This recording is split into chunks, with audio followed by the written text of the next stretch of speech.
de conciencia norteamericanos en los últimos años, así como por muchas otras personas que comienzan a recuperarse de la catástrofe de la civilización occidental del siglo XX, que de una forma tan trágica ha confirmado la opinión de Rousseau. De ahí surgieron las guerras civiles, las batallas, las matanzas y las represalias que estremecen la naturaleza y escandalizan a la razón, junto con esos hombres prejuiciosos que colocan en el rango de las virtudes el derramamiento de la sangre humana.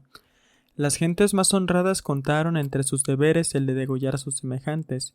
Finalmente, los hombres han comenzado a matarse por millares sin saber por qué, y se cometen más asesinatos en un solo día de combate y más horrores en la toma de una sola ciudad que los que en el estado natural se cometieron durante siglos sobre la faz de la tierra. La prueba de que la lucha por la libertad es un atributo esencial del hombre y de que la libertad solo se valora mientras se disfruta la encuentra Rousseau en los prodigios que han llevado a cabo todos los pueblos libres para defenderse de la opresión. Es cierto que quienes han abandonado la senda de la libertad no hacen más que jactarse sin cesar de la paz y el sosiego que les proporcionan sus cadenas. Pero cuando veo al resto de la humanidad sacrificar placeres, reposo, riquezas, poder y hasta propia vida para conservar este único bien, tan desdeñado por quienes lo han perdido, cuando veo que los animales que han nacido libres aborrecen la cautividad hasta el punto de romperse la cabeza contra los barrotes de sus jaulas, cuando veo multitudes de salvajes completamente desnudos, despreciar las voluptuosidades europeas o soportar el hambre, el fuego y el acero y la muerte para conservar su independencia, siento que no es al esclavo a quien corresponde razonar sobre la libertad. Muy similares son las ideas que expresó Kant 40 años más tarde.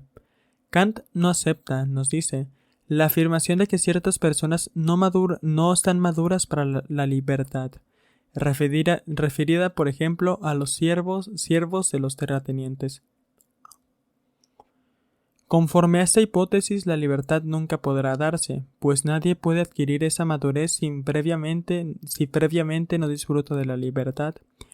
Hay que ser libre para aprender a hacer uso adecuado de las propias capacidades. Los primeros intentos serán torpes, no cabe duda, y conducirán a una situación más dolorosa o peligrosa que la que existía bajo el dominio, pero también bajo la protección de una autoridad externa.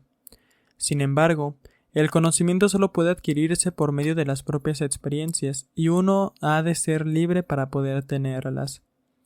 Aceptar el principio de que la libertad carece de valor para quienes viven sometidos a alguien y que ese alguien tiene por ende el derecho a negársela a perpetuidad es infringir la ley de Dios, que creó al hombre libre. El pasaje es de especial interés debido al contexto en que fue escrito. Kant defendía aquí la Revolución Francesa en la época del terror, contra quienes afirmaba que el terror era la demostración de que las masas no estaban preparadas para el privilegio de la libertad. Las palabras de Kant son igual de pertinentes en nuestra época. Ningún ser racional aprobaría la violencia y el terror, en particular el terror del Estado postrevolucionario, ejercido por una autocracia nefasta. Ha alcanzado en más de una ocasión niveles de salvajismo indescriptibles. A pesar de ello, nadie con un poco de buen sentido o humanidad condenará la violencia que a menudo se produce cuando las masas sometidas durante mucho tiempo se alzan contra sus opresores o dan los primeros pasos hacia la libertad y la reconstrucción social. Permítanme retomar los argumentos de Rousseau contra la legitimidad de la autoridad establecida, ya que el poder político la de la riqueza, o ya sea la del poder político o la de la riqueza. Llama la atención que su argumentación sigue hasta aquí el modelo cartesiano habitual. El hombre es el único animal más allá de los límites del conocimiento físico. La bestia, por el contrario, no es más que una máquina ingeniosa dirigida por leyes naturales. la libertad del hombre y su conciencia de esta libertad lo distinguen de la bestia máquina. Los principios de la mecánica son incapaces de explicar estas facultades humanas, aunque pueden dar razón de las sensaciones o incluso la combinación de ideas, terreno en el que el hombre se distingue del animal solo en cuestión de grado. Para Descartes y sus seguidores, como Cordemoy, el único indicio fiable de que otro organismo posee una mente y por lo tanto escapa a la explicación mecánica es el uso del lenguaje de forma normal y creativa, propiamente humana, libre del control de estímulos identificables, nuevo e innovador, adecuado a las situaciones, coherente, capaz de preñar a nuestra mente de nuevos pensamientos e ideas. A los cartesianos les resultaba evidente, a partir de la introspección, que cada individuo posee una mente, una sustancia cuya esencia es el pensamiento. El uso creativo que hace del lenguaje refleja esta libertad del pensamiento y creación. Cuando hay pruebas de que el otro organismo usa el lenguaje con la misma libertad y creatividad, tendemos a atribuirle una mente como la nuestra, partiendo de supuestos similares sobre los límites intrínsecos de la explicación mecánica y su incapacidad para dar razón de la libertad del hombre y la conciencia de su libertad. Rousseau pasa a desarrollar su crítica a las instituciones autoritarias que le niegan al hombre el atributo esencial de la libertad en diversos grados. Si combináramos estas teorías, podríamos establecer un vínculo interesante entre el lenguaje y la libertad. En sus propiedades esenciales y en su uso, el lenguaje proporciona el criterio fundamental para determinar que otro organismo es un ser dotado de espíritu y de la capacidad humana de pensar y expresarse con libertad. Amén de ese impulso intrínseco al hombre que le lleva a librarse de las cadenas impuestas por una autoridad represiva. Más aún, podríamos tratar de pasar del estudio pormenorizado del lenguaje y su uso a una comprensión más profunda y detallada de la mente humana.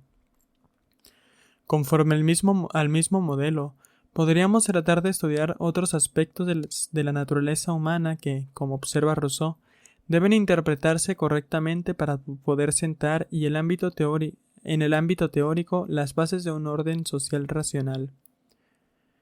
Volveré más adelante sobre esta cuestión, pero antes me gustaría seguir examinando las ideas de Rousseau acerca de este tema. Rousseau diverge de la tradición cartesiana en muchos aspectos.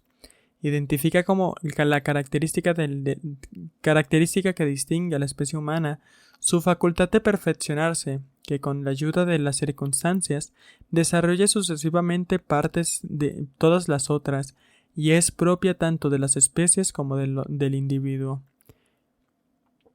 Que yo sepa, los cartesianos no hablan de tales términos de la facultad de perfeccionarse o perfeccionar la especie mediante la transmisión cultural.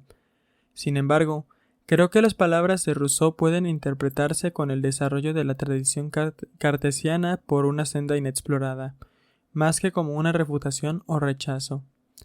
No advierto ninguna incongruencia en sostener que los atributos restrictivos de la mente sustentan una naturaleza humana en evolución que se desarrolla dentro de los límites que dichos atributos establecen, o que estos atributos le proporcionan al ser humano la posibilidad de perfeccionarse, o que, al conferirle la conciencia de su propia libertad, estos atributos esenciales de la naturaleza humana le brindan también al hombre la oportunidad de crear condiciones y formas sociales que maximicen las posibilidades de libertad, diversidad y realización personal.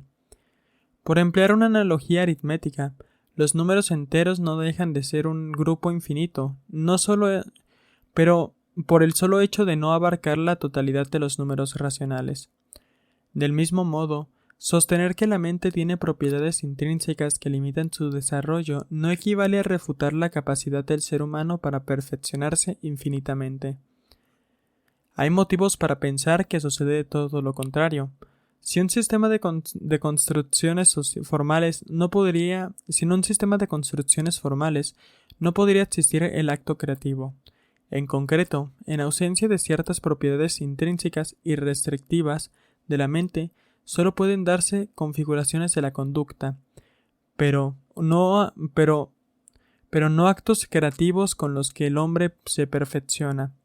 Por otro lado, el interés de Rousseau por el carácter evolutivo de esta facultad de perfeccionarse nos remite desde un otro punto de vista a la cuestión del lenguaje humano, que podría considerarse una condición necesaria para la evolución de la sociedad y la cultura, y para la perfección rousiana de una especie más allá de sus formas rudimentarias. Rousseau afirma que, aunque el órgano del habla sea natural al hombre, no lo es, sin embargo, el habla misma.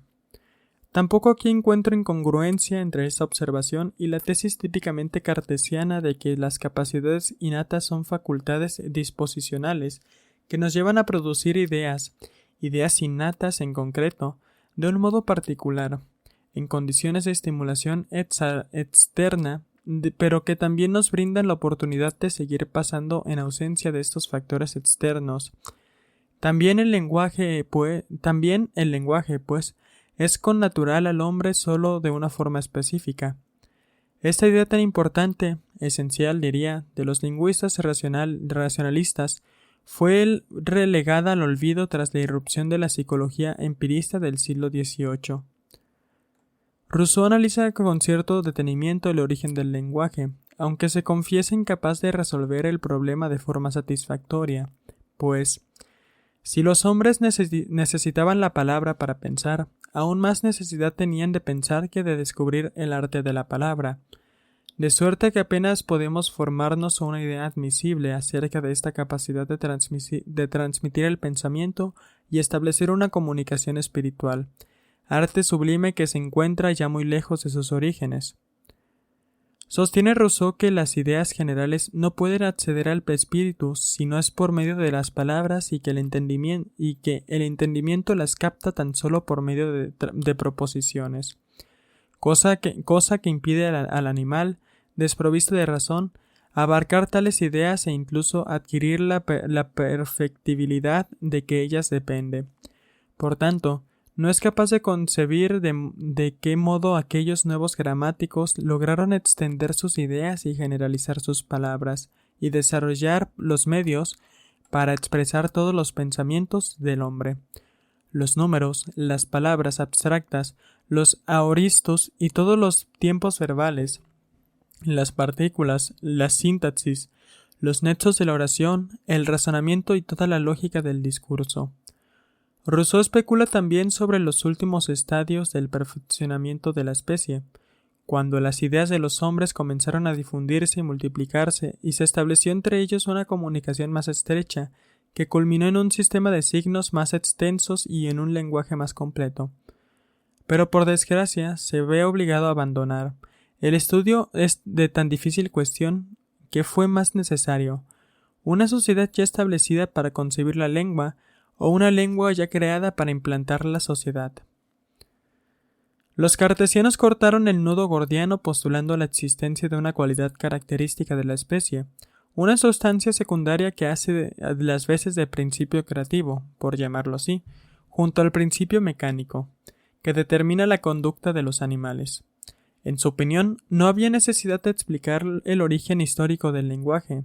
Sostenían, por el contrario, que la naturaleza del hombre es cualitativamente distinta y no había habido ningún tránsito del cuerpo a la mente.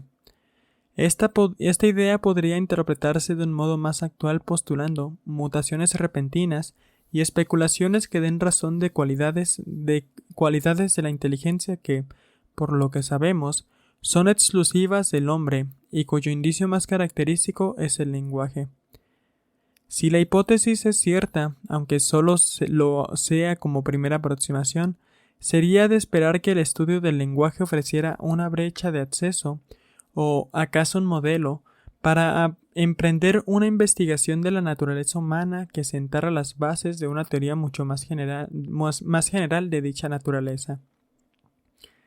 Antes de concluir estas observaciones históricas, me gustaría hablar, como he hecho en más de una ocasión, de la obra de Wilhelm von Humboldt, uno de los pensadores más estimados